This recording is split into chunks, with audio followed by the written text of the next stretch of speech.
Le centre de crise sanitaire de la Direction générale de la santé, il est conçu comme un continuum pour pouvoir gérer l'avant-crise, la crise et l'après-crise en restant dans cette démarche d'amélioration continue.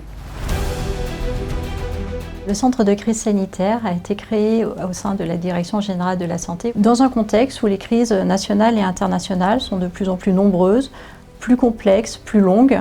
On peut citer par exemple le risque épidémique, mais aussi les risques liés aux cyberattaques, les impacts du dérèglement climatique, les catastrophes naturelles ou même les impacts des conflits de haute intensité. Nous avons deux grandes entités dans ce centre de crise. Tout d'abord le CORUS, notre centre opérationnel de régulation de réponse aux urgences sanitaires et sociales, qui reçoit les signaux, les alertes.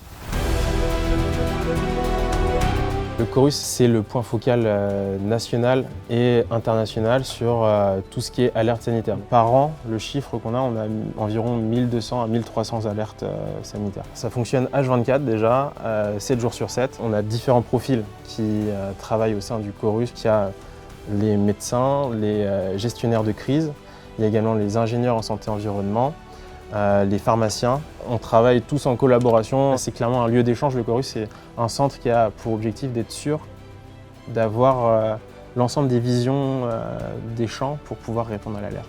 À côté, nous avons le pôle de préparation aux crises qui, lui, va porter les missions d'anticipation, de préparation. Comment on va répondre aux crises de demain.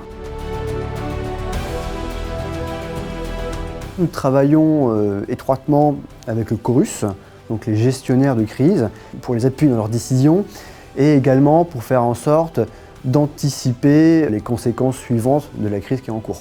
Et puis il y a une petite entité, c'est une unité qui va être dédiée à la formation des agents, qui va être dédiée à la consolidation des retours d'expérience. Un des objectifs de cette unité, c'est en effet de développer une culture de crise plus homogène, plus commune à l'ensemble des acteurs de la chaîne sanitaire de préparation et de gestion de crise, qu'ils disposent d'un socle commun de compétences qui permettent notamment dans les premiers temps d'avoir la réponse la plus efficiente possible.